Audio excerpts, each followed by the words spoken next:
It's my pleasure to introduce Dr. Charlie Kantor, who earned his Ph.D. in 1977 under the mentoring of Peter G. Osorio at the University of Colorado. He practiced as a clinical psychologist and psychotherapist working with children, adolescents, families, and adults for 40 years. He retired in 2016 and spends his time playing golf, pickleball, a little mahjong, and studying descriptive psychology. He is happily married to Nancy and has two children, Jamie and Julia, as well as children-in-law, Katie and Patrick. Dr. Kantor. Thank you, Fernand. I'll just preface this by saying, one, I will be reading a fair amount of it. I'd like not to do that if I didn't have to, but I'm afraid I'll leave out some detail. You'll forgive me for doing that. The second thing is just as in terms of getting some help from all of you guys, that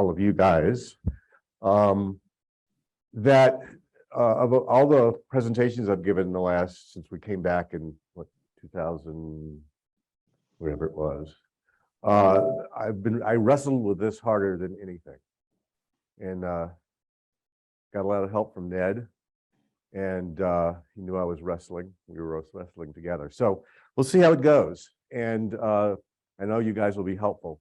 When we're done, we'll have some good questions and some discussion. So let's get going. And I've never used one of these. I hope it works well. So this is a city of two tales, how complex communities achieve resilience in the face of overwhelming threat. And we'll start with a couple of quotes. What distinguishes cultures from other kinds of community is their historical real-world self-sufficiency and viability. The features of viability and independence carry with them the requirement of satisfying people's basic human needs to a substantial degree. Peter Osorio. A living civilization is a perpetual drama of struggle between interpretations, outside influences, and emphases. An unrelenting struggle over what is wheat and what is the chaff. Rebellion for the sake of innovation.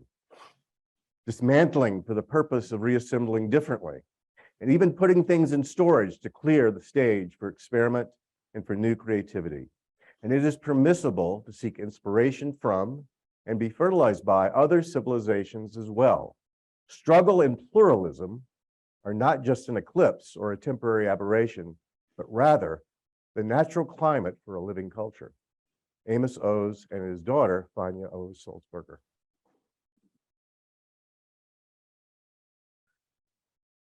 We'll do my little paragraph that I was going to do anyway without the video. So August 29th, 2005, Hurricane Katrina makes landfall on the Gulf Coast. With winds sustained at 125 miles an hour, the storm surge floods New Orleans, threatens the infrastructure, challenges the local, state, and federal governments to save citizens during the storm and help citizens to recover. 1,800 people die along the Gulf Coast. Many evacuate, but many refugees do not return. 10 years later, even, storm damage remains and the trauma lingers. Since 2001, the United States has faced major threats to environmental health, economic, and political security. We are still here, well, so far. 9/11, Katrina, Great Recession, COVID-19, and January 6th exposed our cultural vulnerability. How do communities survive major existential threats? What distinguishes resilient cultures from less resilient ones? In 2013, the Rockefeller Foundation initiated the 100 Resilient Cities Project, or 100 RC. The plan was to start up and support major US and international cities in planning for existential threats. Turns out New Orleans won the first Rockefeller Award for its resilience plan.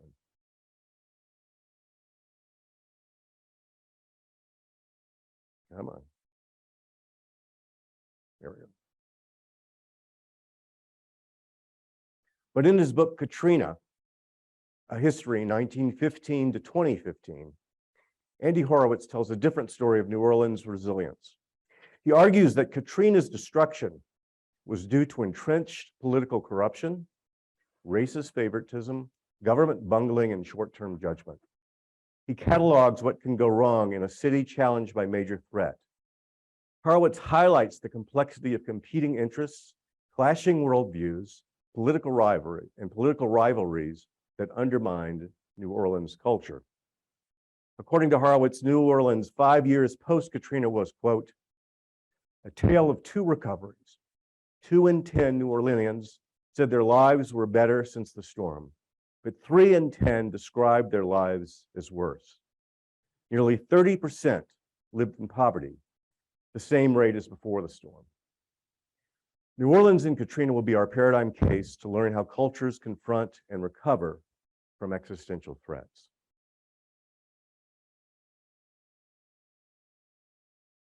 So what is community resilience? Researchers have developed theories and data not only about individual resilience, but about the resilience of cultures, including subcultures and communities. Many of these descriptions share a family resemblance. Michael Unger states, quote, resilience is the capacity of a system to anticipate, adapt, and reorganize itself under conditions of adversity in ways that promote and sustain its successful functioning, in human terms, its well-being. Unger goes on to cite several different researchers, including Bousquet et al., Cutter, and Wardecker, who along with him have developed various principles and variables of cultural resilience that fall roughly into 5 major categories. And these are: 1, diverse communities, different worlds and perspectives and innovative practices. 2, multiple competencies in membership, enhancing redundancy in practices. 3, community relationships and conflict resolution practices. 4, preservation of competency, educational and critic practices which enhance the competence of members. And 5, planning and anticipation for particular threats. James Scott describes the Hills people of Southeast Asia, or Zomians, evolving practices to avoid domination by the large settled states. Both Scott in Against the Grain and David Graeber and David Wingrove in The Dawn of Everything note that communities appearing to disband or fail in the face of famine, pandemic, or other significant disruptions tend to disperse and reconstitute under better circumstances. Scott and Graeber and Wingrove argue that communities seek circumstances that underpin survival and maintain cultural identity in the face of threatening circumstances.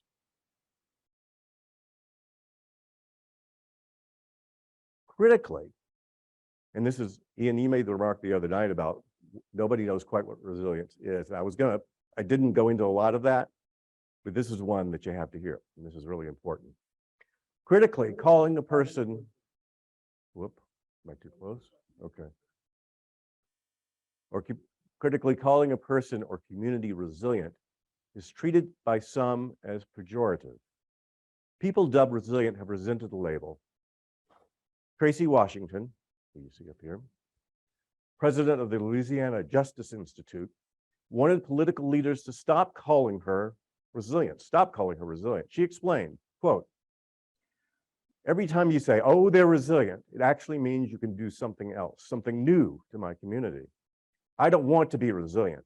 I want to fix the things that create the need for us to be resilient in the first place.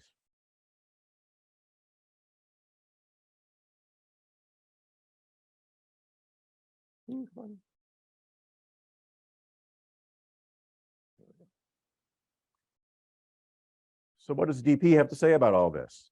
Let's see if we can figure this out. A few quotes to start. This is familiar. A person will always choose more behavior potential over less. Pete. Quote 2, quote, every community has a shared world that makes sense to its members.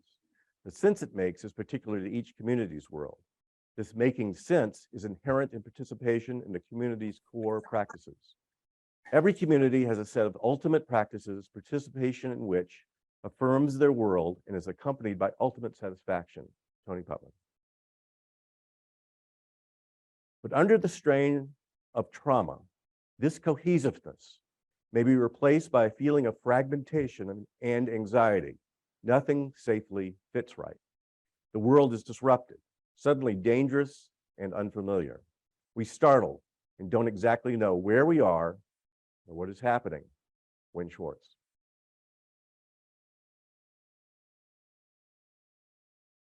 A descriptive maxim states that a person will not choose less behavior potential over more if he has a choice. Behavior potential is another way to understand the resilience of persons. A person will choose to act resiliently in less. Acting resiliently is acting to enhance behavior potential. Win Schwartz, 2019, adds that adversity elicits resilience in less. Adversity threatens to limit behavior potential, and thus a person facing adversity will act to enhance behavior potential. That is, act resiliently in less. The unless clauses cover the following. A person, P, may fail to distinguish the option of carrying the greater potential. That is, P may not identify the option that enhances her behavior potential. P may misjudge what is greater behavior potential, and thus, to an observer, appear to be acting less resilient. P's choice is a resilient one, but P does not have the skill to implement the actions to achieve resilience. And finally, P's behavior may be intended to be resilient, but miscarries. Tony Putman writes that what keeps our worlds together, points out every community has a particular worldview, is the seeking of ultimate satisfaction from participation in the core social practices of the community. The motivation to preserve this world, the ultimates of any community, like the chess club, the Liberal Party, Exxon Corporation, and so on, is built into person communities. Putman demonstrates that every community preserves its core practices, these practices that distinguish it from other communities. These core practices as well give us a description of the status quo in any community. Doing things the way they have been done takes precedence over introducing change to how things have been done, in particular, if such change threatens core practices. This claim does not mean that innovation cannot happen, but what takes precedence is preservation rather than change. Also, cultures will vary on the scale of acceptance of innovation and dissent, and that difference will tell us something about the likelihood that innovations are easily accepted or more likely rejected by community members. Internally, any particular community, like the chess club or the Monday golf group or the religious congregation down the street, will have an essential consistency. But cultures consist of many sub-communities with differing worldviews. Although within any particular community, worldviews seem consistent, the fact that communities exist within communities makes conflict inevitable. So let's talk about sub-communities and super communities. Putman says that what keeps a community together may keep communities apart. He describes colliding worlds, worlds differing between two or more different sub-communities which have members who also belong to the same super community. He describes a school system consisting of the three communities of teachers, parents, and administrators clashing over who is their core customer. In this case, the school system is the super community. This illustrates communities within communities. In cultures, practices will differ between these sub-communities, but because the members of these sub-communities are also members of the culture, their behavior is also subject to adjustment by that super community. A Black man in Georgia knows as a citizen he's eligible to run on a suburban street. But white supremacists living there may see this as a violation of the runner's eligibility based on their version of his sub-community standing. These attackers may justify their actions as defending their neighborhood. The United States during the pandemic struggled to balance economic and educational practices with public health needs. Members from particular cultural and political sub-communities objected to the creation of new vaccines. They treated the vaccines as illegitimate or quite risky and refused to be vaccinated. That persons will act resiliently unless, and communities will act to preserve themselves unless, is problematic in the following way. Persons come into conflict with one another frequently because of the differences in their worlds. These conflicts occur within the smallest of communities, a two-person community, and even as a personal dilemma, referred to colliding worlds in Tony's wonderful description of the good dad, bad cop. A super community has multiple subcommunities, all of which have members who are members of some set of other communities. And this is not merely the proverbial Russian doll. Members in subcommunity A may also be members of subcommunity B. And each of these subcommunities may be part of two different two different super communities. Persons are not only members of their subcommunities, but also members of the cultures as a whole. The subculture, the organization, the institution, the city, the state, the nation, their family, church, political party, chess club, the Monday golf group, and so on. Disagreement and conflict are inevitable. Because of such conflicts, cultures, super communities, require sets of social practices as well as the concept of a shared world to resolve these conflicts. Fundamental practices like negotiation and critic practices that check the behavior of community members help to coalesce the community. Institutions trusted by members from conflicting communities underpin potential for resolution. Those suburban Georgia citizens had to answer to the state and the nation. Those shared worlds, quote, we are all Georgians, unquote, or quote, we are all Americans, unquote, then is the basis for adjudicating the evidence and serves as the basis for holding all members accountable to the choice principles embodied in the institutions of the super community. When a culture encounters major threats, the world of nearly every person is seriously disrupted. Core practices are severely limited and citizens are left with reduced community potential to solve basic problems, let alone the extraordinary challenges brought about by the threat. Conflicts between disparate communities are likely to become exacerbated. A person's actions may be challenged, not supported or impeded by others from a different subcommunity, as nearly everyone scrambles to survive. Like individuals assign different statuses in an individual's life, persons also assign subcommunities places of more or less value in their structure of facts, their worlds. Such assignments affect who does and who does not get support. The more limited an individual's behavior potential, the less any given person has to offer to persons in the less valued subcommunities. Rivalry and enhanced cooperation tends to diminish. In addition, the super community may play favorites with which subcommunity is to be rescued first or simply fail to be organized or sufficiently to handle such large-scale devastation. So let's talk about resilience and basic human needs. Peter Sorio, Lane Lassiter, Lori Ellsworth, Jim Orvik, Walter Torres, Fernand Lubigan, and Joe Silva have written important papers on how cultures paradigmatically support standalone viability. Viability derives from the set of social practices particular to a culture, providing for basic human needs, or we'll call it BHN. And BHN are needs that, if not provided for, make behavior impossible.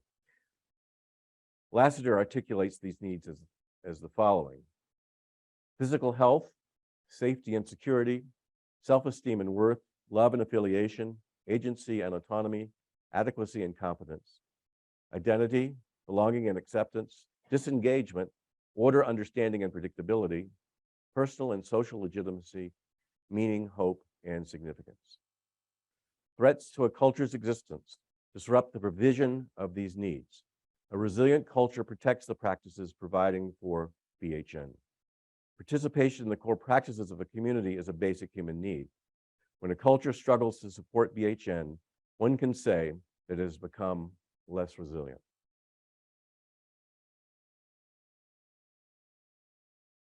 Let's try this on for size as a way of thinking about resilience in a few 25 words or less.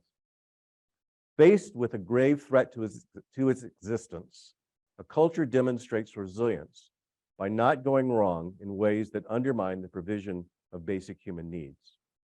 Disruption in these practices limits significantly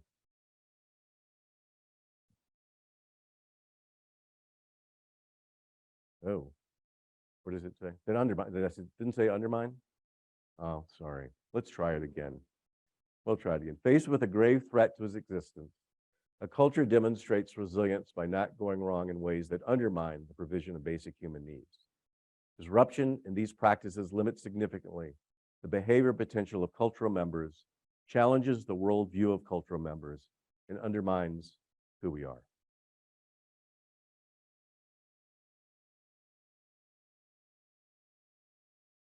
So Katrina threatened basic human needs. How does a culture in the midst of a potential disaster continue to provide for basic human needs? Certain subcommunities will be more vulnerable to a disruption in basic needs than others. Impoverished persons, children, members of degraded subcommunities, chronically disabled and ill folks, and elderly members tend to be the most vulnerable. Horowitz argues that New Orleans failed during and after Katrina to protect basic human need practices. These resulted in unnecessary hardship and even death. Too few buses were available to evacuate citizens who could not afford to leave the city on their own. The Federal Emergency Management Administration, FEMA, mismanaged, getting enough food and water to folks stranded at the Superdome and in many of the poorest parts of New Orleans. And NOLA law enforcement, by the way, I'll use NOLA for New Orleans, everybody knows that, right? And NOLA law enforcement and National Guard troops protected property more than the people. Without electricity and little potable water, hospital personnel courageously fought to save the lives of the sick and elderly. Horowitz goes on to write, a year after the storm, much of the basic infrastructure of the city was still in major disrepair, including the sewage and water systems. The energy utility was in bankruptcy, murder rates were surging, and many hospitals remained closed. The trailers supplied by FEMA for temporary housing smelled of formaldehyde. In 8 years after Katrina, 4 in 10 New Orleans children had witnessed a shooting, stabbing, or beating. 18% had witnessed a murder. Yet at about the same time, 2015, a little bit after that, President Obama, at the opening of a new community center, praised ordinary Crescent City residents for their resilience. Obama emphasized change, equity, and the magnificence of the New Orleans cross-cultural gumbo. I love that phrase. He said that New Orleans reminds us we are all in the same boat. That is, we share the same world. And his inspiring and unifying words demonstrate how significant visionary leadership is under conditions of cultural trauma. In the following section, we will examine sets of practices that affect cultural resilience. The immediate impact of a major disaster is a traumatic disruption of community practices, sending ordinary people scrambling to survive. Such conditions can throw the super community into near chaos.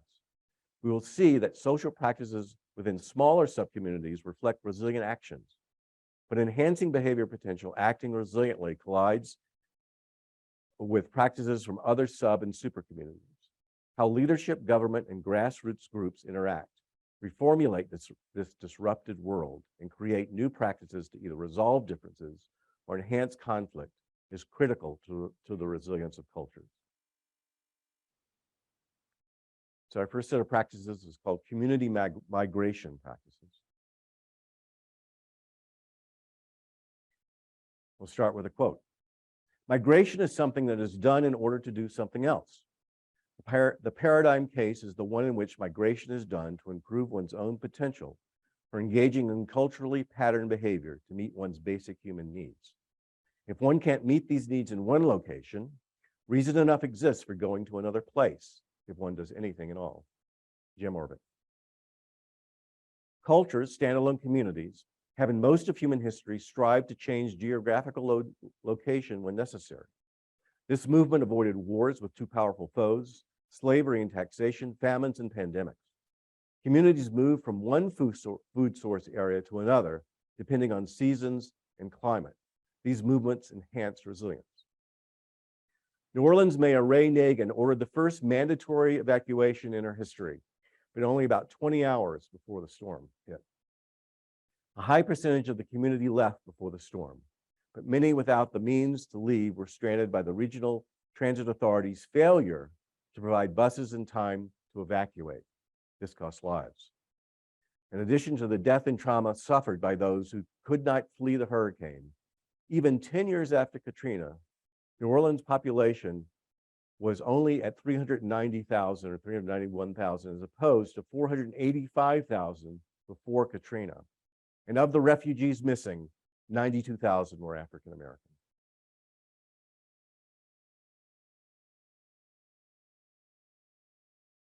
Hold on, border.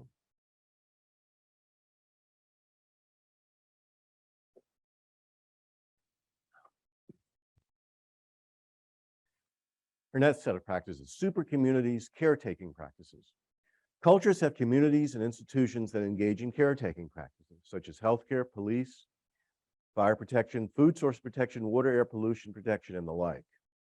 These practices mitigate chronic threats like poverty, hunger, violence, and illness, and are mobilized during emergencies. Some cultures mobilize these subcommunities to meet threats more efficiently than others, because intact supercommunities are critical to bringing in necessary support practices to the affected subcommunities. Leadership and government organization affect the success of such practices. Grassroots groups and larger NGO organizations are significant in underpinning the survival and revival of threatened communities as well. Katrina disrupted New Orleans communities profoundly in the first few days of the storm and storm surge. Jason, I think I'll just describe this. In this video, you would have heard a young man who he and his family had evacuated to one of the hotels in New Orleans during Katrina. At some point after about a day, they realized that even though the storm had passed, there was significant flooding, and they did not have enough provisions to last more than a day or two. They decided to head up, two of the fathers decided to head up to a super Walmart, which is about 6 or 7 miles away, so they have to walk up there. When they get to the Walmart, they find that one of the big garage doors has been propped open by the fire department and police so people could come in. But as they walk in, they see the Walmart full of fire department personnel and police. And they're not only taking food and regular provisions just to survive, but they're taking electronics, large screen TVs, and the like. Now, I saw this on this video and I said, wow, you know, this is one guy's description. I wonder, really? Well, CBS News had a confirming video of this, where they had a reporter in this Walmart talking to the police, who were claiming, oh, we're just here looking for looters. And they were, as the reporter said, oh yeah, the police, they're on aisle 3. So this disruption in these caretaking practices. It did, exactly. In addition, 250 police failed to show for duty during the storm.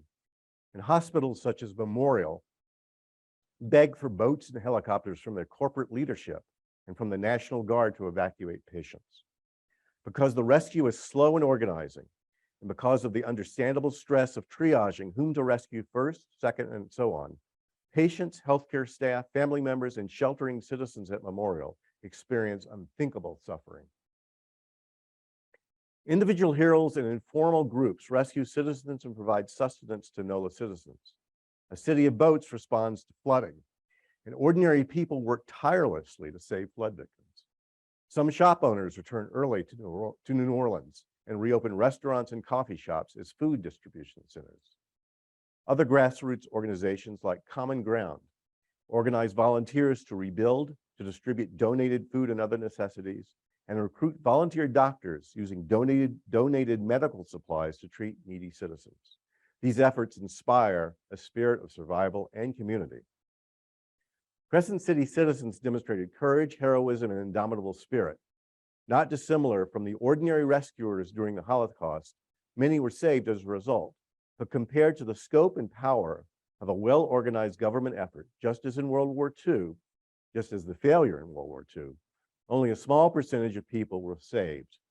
In NOLA, the failure of the local, state, and federal governments, the super communities, to respond in a competent and organized manner to Katrina and its devastating aftermath increased the death toll and trauma.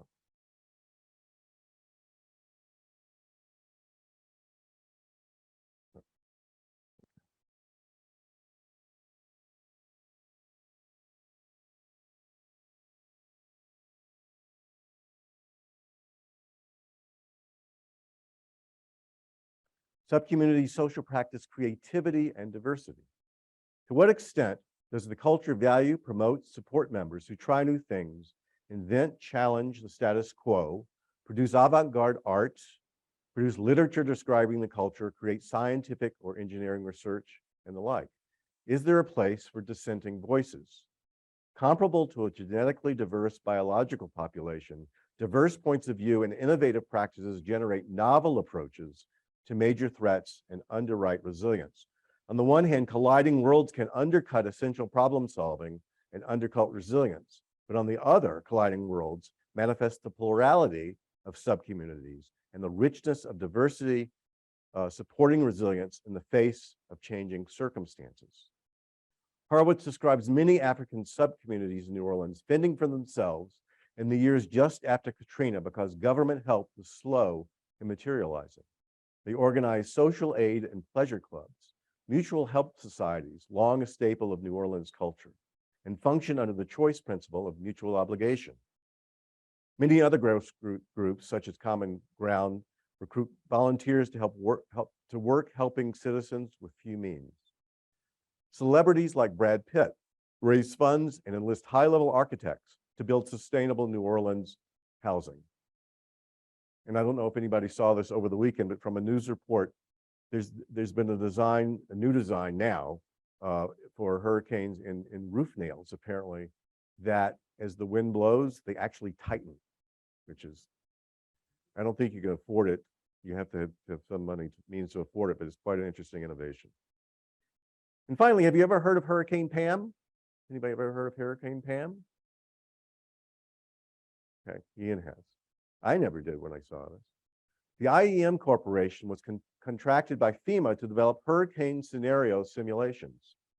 The PAM simulation predicts precisely what happens if a Katrina-like hurricane hits New Orleans. Emergency response personnel are being trained according to this model, but the training is incomplete when Katrina arrives. This training does facilitate the evacuation for some.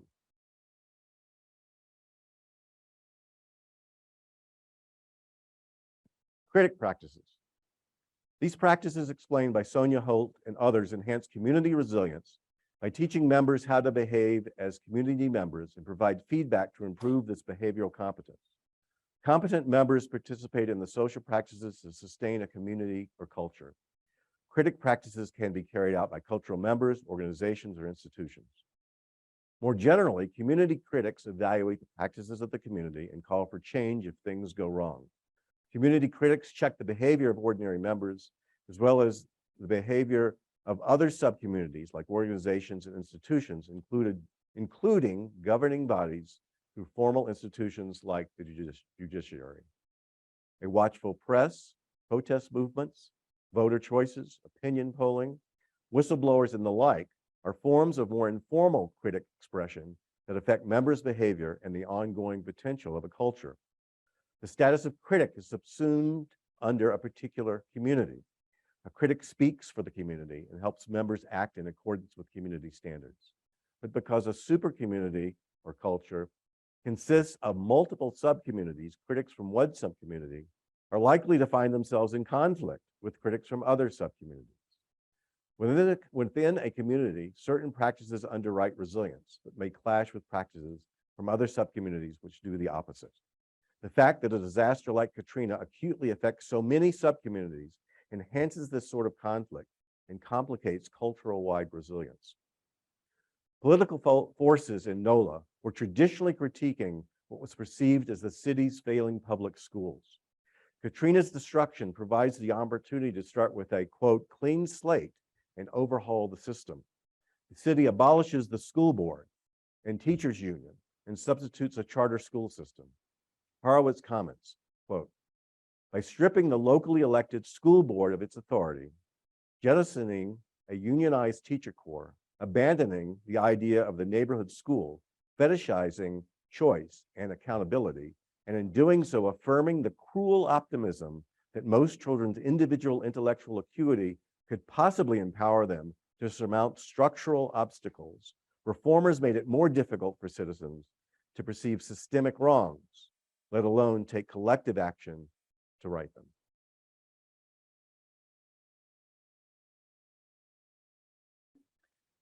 So subcommunity conflicts, colliding worlds, and factions. The various subcommunities in a culture have relationships between one another, and each has relationships with the culture at large.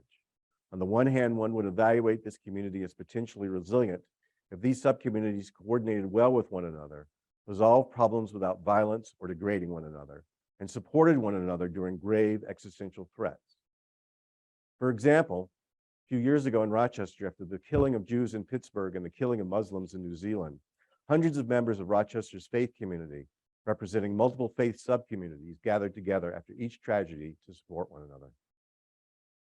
Differences in subcommunities can be an advantage to the overall community because of increased diversity and the likelihood of innovative thinking and problem solving. However, one would downgrade the resilience of this community if several communities had become rival factions, threatening or actually carrying out violence vis-a-vis one another. We have had some experience with that recently.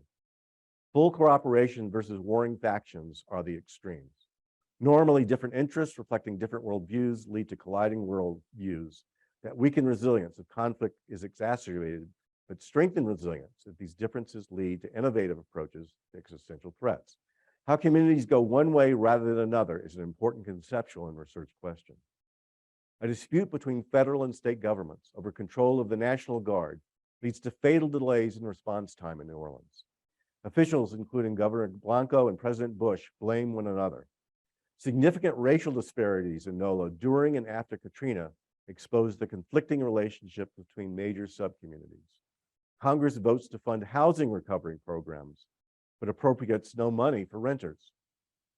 Ever since Hurricane Betsy, 1965, Lower Ninth Ward residents describe themselves as victims not of a natural disaster, but of the state.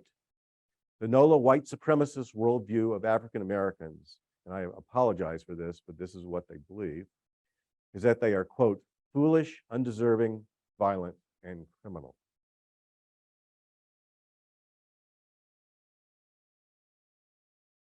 The struggle over the fate of the significantly damaged Charity Hospital, a beloved inner city institution known for treating anyone in need, illustrates the colliding worlds between 7 subcommunities. LSU, which actually housed its residency program at Charity and I believe owned Charity, supports a new building, but with the old funding model. 2, some conservatives support the cheaper renovation approach, but prefer private over public care. 3, there are those who want to make funding a direct subsidy to private hospitals versus those wanting this money to expand Medicare. 4, some liberals lionize charity for providing health care for all versus liberals who see charity as an institutionalized second-tier hospital. Some advocate better access to care regardless of where. Historic preservationists want the building preserved regardless of what happens to healthcare. And finally, many citizens want charity to be precisely what it had been before.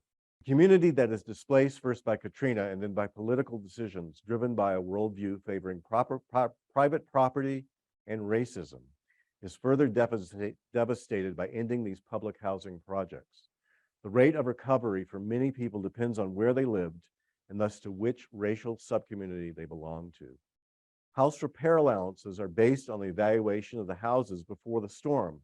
The equivalent home in a predominant African American community is given lower subsidies per house, even though the repairs necessary cost just as much because of the racism in estimating the value of the homes. This inequity continues decades of debt. Horowitz summarizes that such policies, degradations of communities, undermine the bonds of family, the solidarity of community, notions of political legitimacy, feelings of cultural belonging, and a sense of moral order. But community status assigning not only goes from a dominant community toward a less powerful one, but the other way as well. In the aftermath of Hurricane Betsy in 1965, African Americans see themselves as victims not so much of the storm as of the state. This distrust molds the community worldview and increases the divide between the white and black worlds of NOLA after Katrina.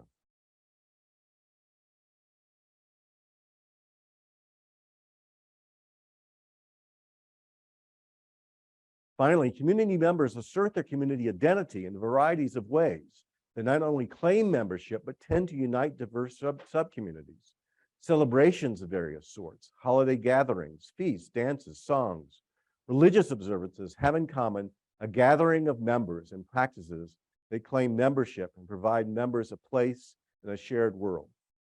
5 years after Katrina, the New Orleans professional football team, the Saints, goes to and wins the Super Bowl. Celebrations unite the city and serve as a claim to the resilience of NOLA culture. I'm going to skip this, but it's a party on Bourbon Street. They're having a good time.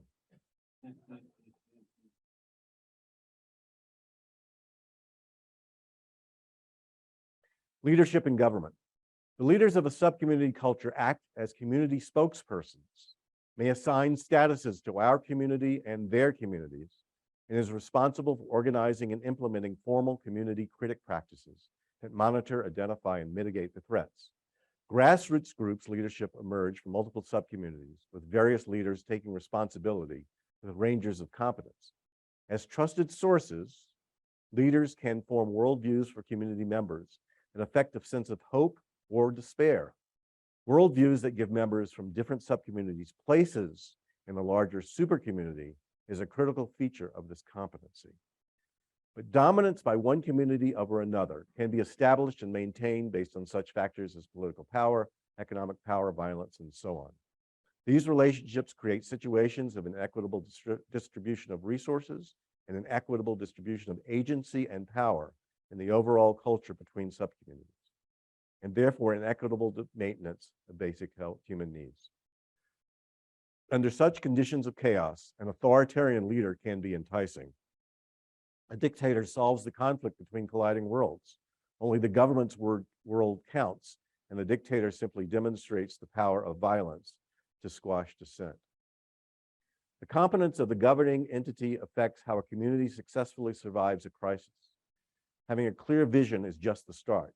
Governments also must be able to implement that vision. Given the uniqueness of disasters, accurate judgments of the proper way to implement mitigation efforts are challenging. The various clashing of worldviews of subcommunities makes a good judgment for one and potentially poor judgment for the other. In a classic example, the US in Iraq disbanded the bureaucracy after the Iraq War, which contributed to the deterioration of Iraqi society and the rise of ISIS some years later. Systemic racism established to protect white supremacy emerges during Katrina when the police kill 9 innocent African American citizens. Reports of conflict between Blanco and Bush enhanced delays of National Guard deployment. Looters epitomize the chaos of a collapsing and desperate community, yet the governor calls for them to be shot on sight. But clear-headed leadership eventually prevails, as General Russell Honore, who Ray Nagin dubbed that John Wayne dude, takes charge, recognizing the folly of shooting citizens. He reformulates the troops' worldview. He reformulates their worldview from seeing NOLA as a sniper-filled war zone. He points out that many of these National Guard troops had been in Iraq, and the rumors of snipers had them with rifles drawn. They weren't thinking help. They were thinking protect themselves. So he reformulates the troops' worldview from seeing NOLA as a sniper-filled war zone to a disaster zone in need of rescue and recovery. In NOLA, political and community leaders evaluate progress based primarily on economics and private property. Driven by a history of distrust of the federal government couched in racism and states' rights theory, many NOLA deciders judge that what is good for private corporations and white citizens is good for the city. Although marshland is critical to protect NOLA from storm surges, the oil and gas boom leads to marshland removal for employee housing. Canals are dug to enable faster movement of ships. The Mississippi River Gulf Outlet, or MRGO, canal runs through St. Bernard Parish. A NOLA newspaper in 1956 questions whether the levees will hold. Levee failure enabled the Katrina storm surge to dissipate St. Bernard in the 9th Ward. Political judgments meant to take NOLA toward progress endanger the city.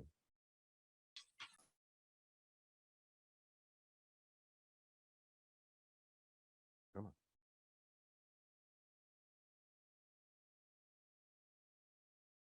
Okay, there we go. Vulnerability to and preparedness for threat.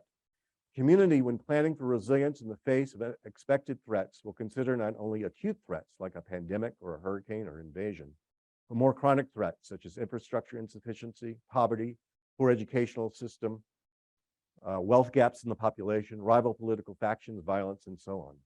The awareness of the number and types of threats to any community is also a measure of a community's preparations for meeting those threats. The number of threats, the current existence of the threats, the level of the threat should be considered. For example, although earthquakes are common on the West Coast and potentially devastating, Western New York is also in an earthquake zone, but the quakes are infrequent and very mild. Toronto is too, I believe. It's up in Canada, not too far from you guys. Harwood's lesson is that threats are enhanced by historical decisions which appear to support the community, but actually undercut resilience.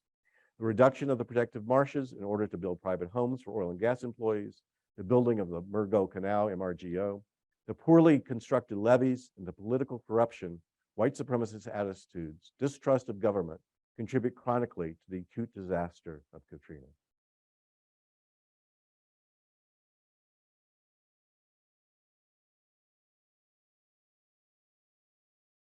So where do we go from here? Or the 100 RC project, what happened? Or don't count on the world being simpler than it has to be. Towards the end of the summer, I checked the 100 RC project specifically to see what New Orleans was saying about its resilience. In the spring, I had reviewed the city's resilience plan via the 100 RC website, but the website was no longer functioning. 100 RC ended in April 2019. Rockefeller described 100 RC as an initiator to aid individual cities in building a resilience strategy. But resilience offices in many of these cities noted how much consultation they received from Rockefeller. They really did not want this to happen. They were getting a lot of help from the foundation. Unclear from reports regarding this quiet termination, we are left to speculate. Was this simply a matter of changing priorities at Rockefeller? Did funding for 100 RC dry up? Did political pressures undercut the spirit of 100 RC, prompting a decision by Rockefeller to dump 100 RC? Did 100 RC clash with other Rockefeller subcommunities, undercutting its resilience? We may never know. The Brookings Institution has tracked NOLA's recovery every 5 years through 2015 and gives a mixed report regarding the achievement of resilience.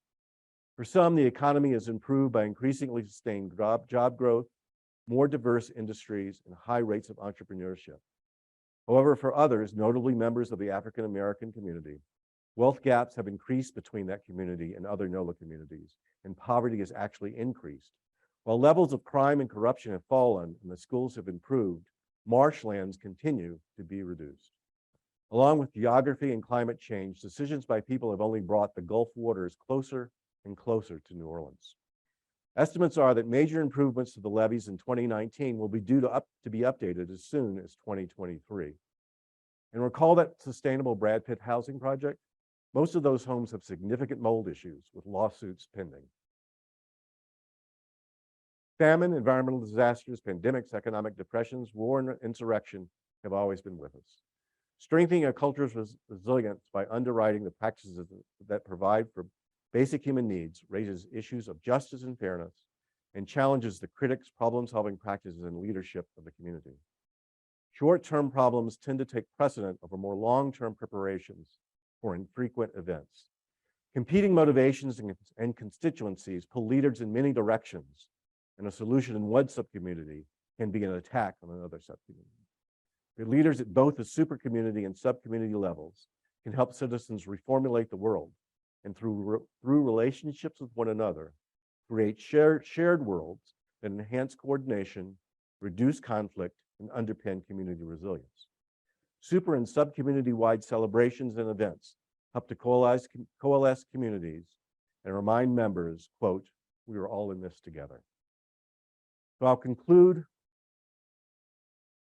with a memory by a Katrina baby. This is a new, I haven't seen the whole documentary, but looking at folks who are kids during Katrina and where they are now and what their lives are like and the trauma they still deal with. Quote, "These weren't just neighborhoods, they were communities held together by bonds, bonds that extended beyond blood, that were African in their essence and were the true wealth of our Black communities. Quote, before Katrina, you had no reason to leave your hood. because your hood had everything in it, says Lolly, one of the Katrina babies. Back then, when a family member died, you relied on your neighbors who would sell supper plates of catfish and macaroni to help you bury your dead. Each neighborhood had a resident handy lady, a grandma-type figure whose house was a refuge every child could go to for a free snack and a loving word. Mom and pop establishments were truly that, not those corner stores where the new owners eye you suspiciously. Thank you, guys.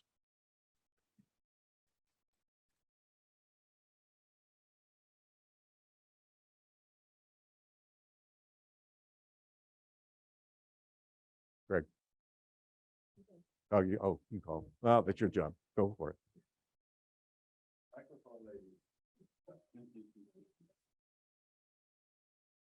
I ran into a surprising number of stories from people here in Colorado. I'll share just one. I was at the Telluride Blues Festival when this went down. So this is an example of both the super community and the sub community. The blues community is relatively small, dominantly African American.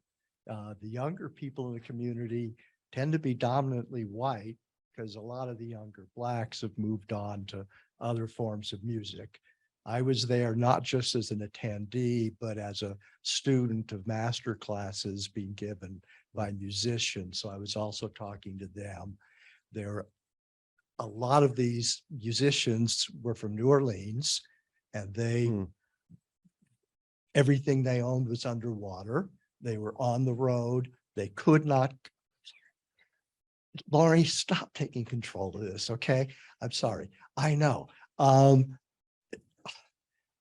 the organizers of the festival went out of their way to rent more venues, get permission for more time, and bring these musicians in so they could both make more money doing this, have a place to go. It was the most amazing festival as a result.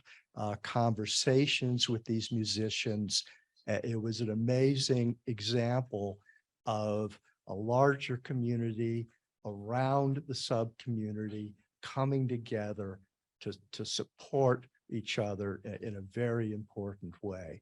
And I could go on quite a way. I know.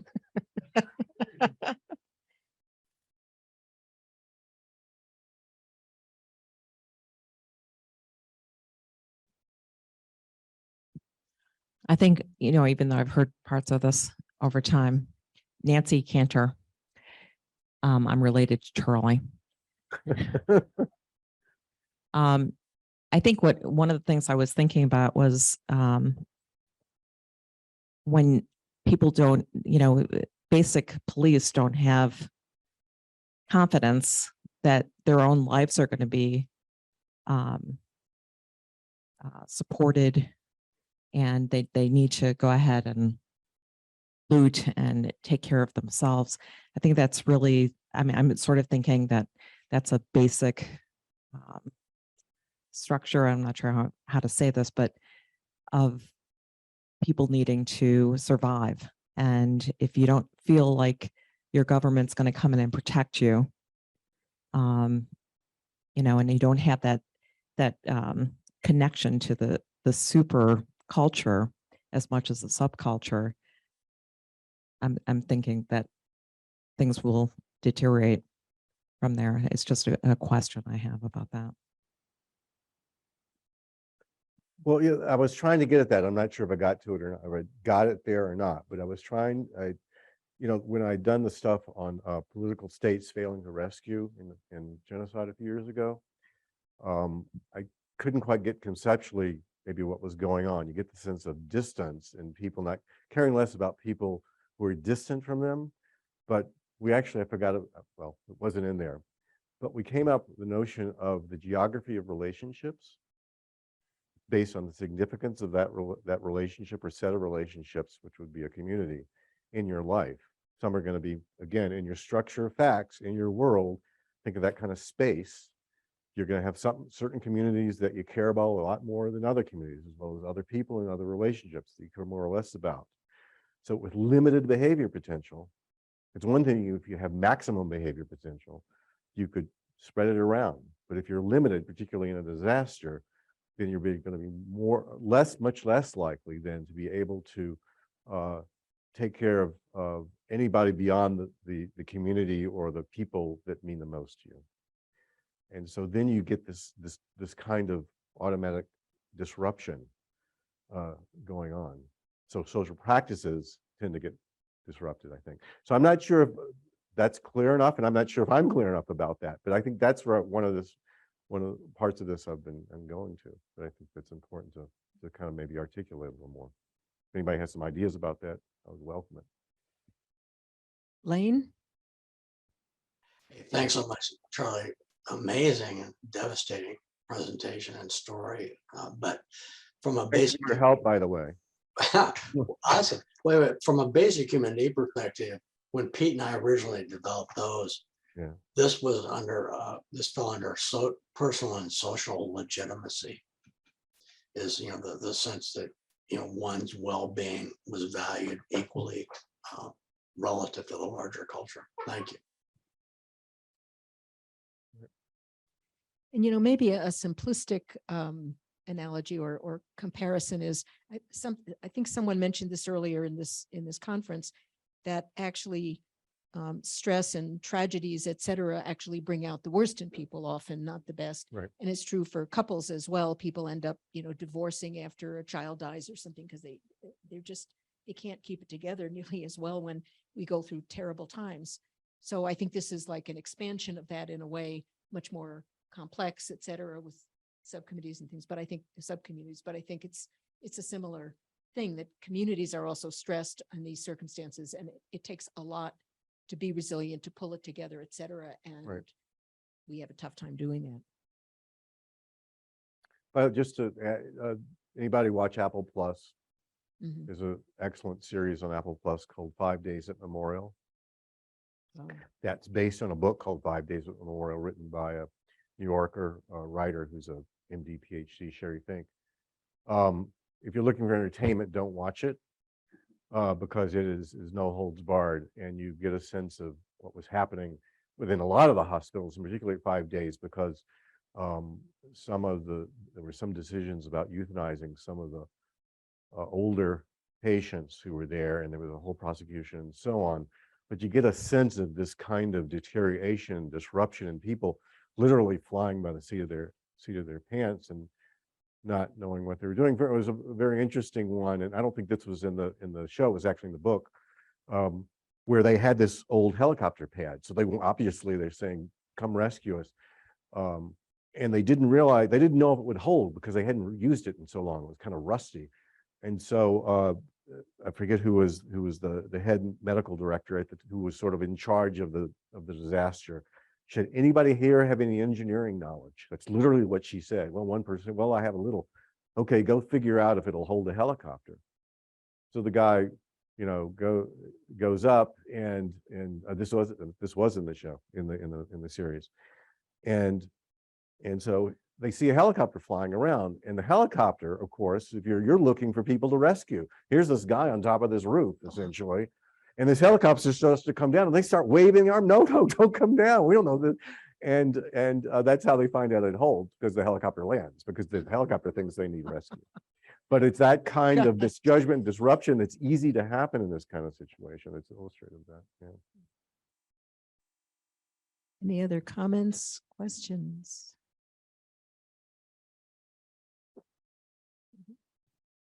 Joe Jeffrey, for a question to make sure I've got the issue right.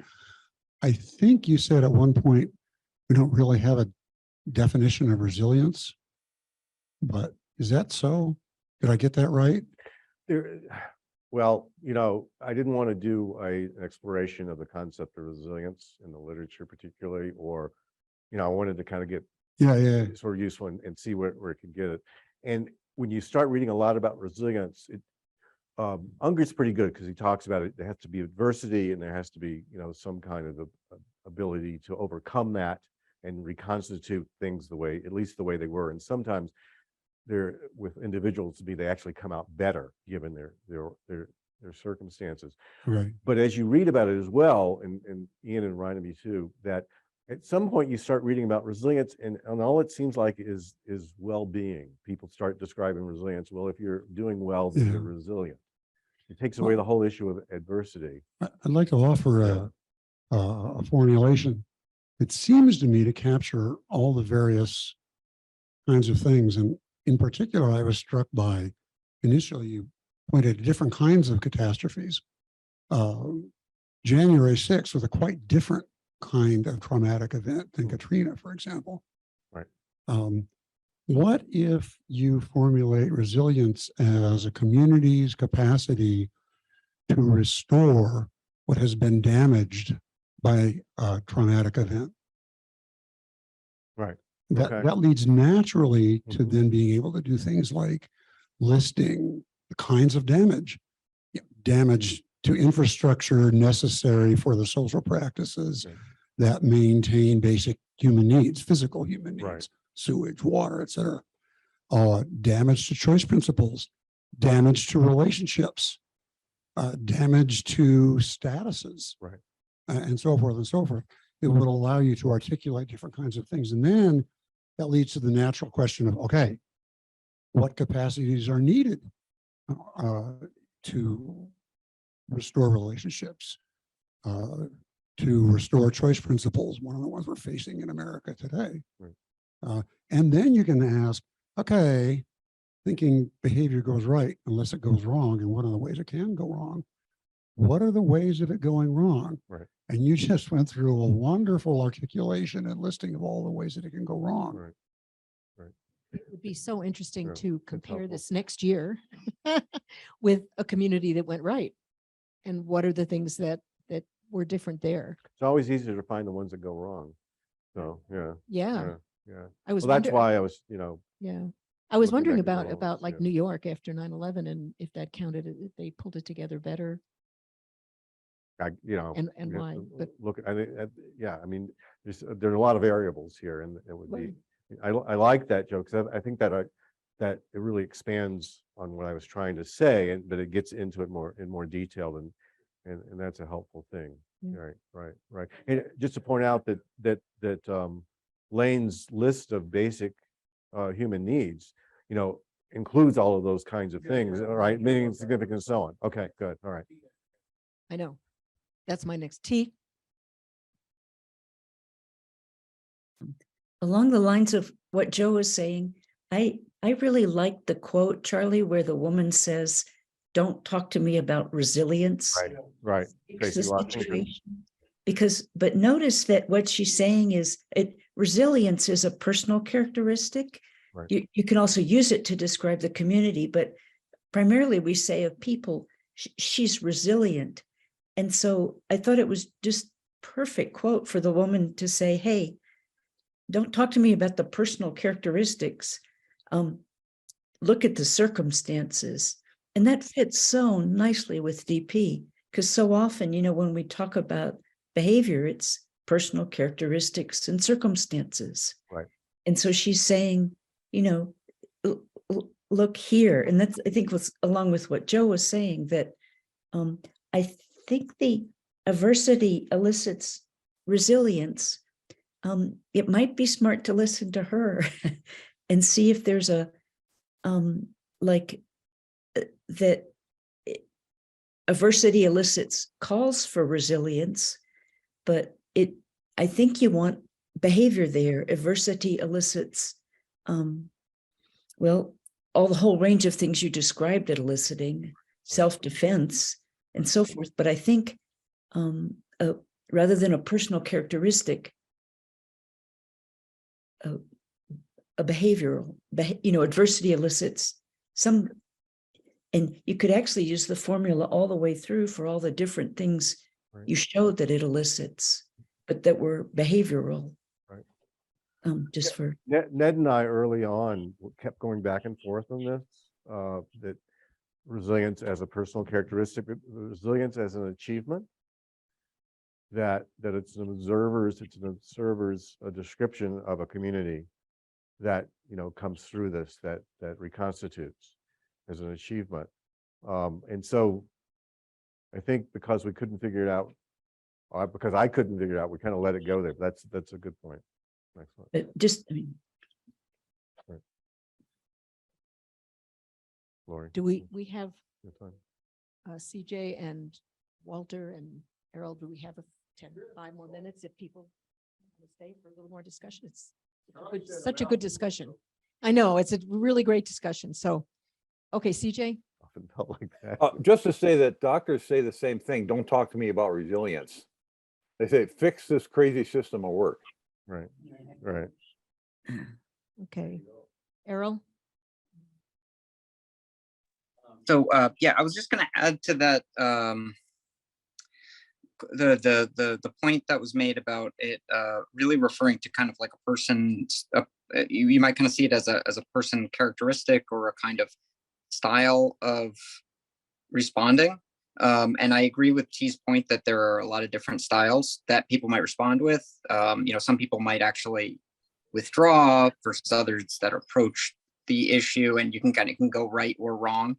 One way that I think it might be able to circumnavigate some of that kind of causal sounding, or sort of if this happens, then that happens, is to switch from talking about, and this is kind of a helpful reminder that I just got refreshed on from watching Wynn's lecture, was, he makes that distinction between types of relationships that elicit a response, or types of responses that are elicited versus types of responses that are fostered. And so I think that also adds another interesting feature of it, which is that, every behavior is some form of community practice and including, I think we could say, the kinds of behaviors that one notices and identifies through them a shared significance of a person characteristic.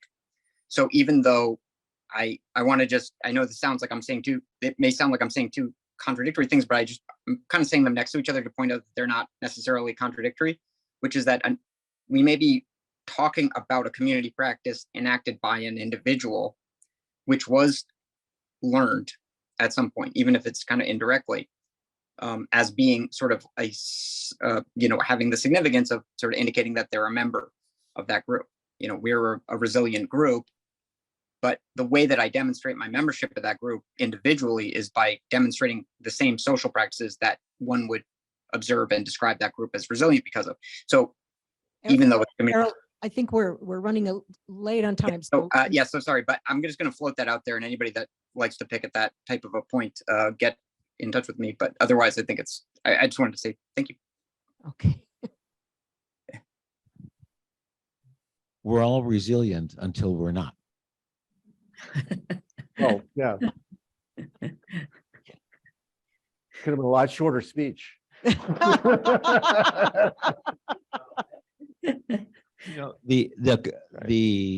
community that was described with the grandmotherly type who was the candy lady, etc. What wonderful resilience there was there for X, but not quite for Y. Right.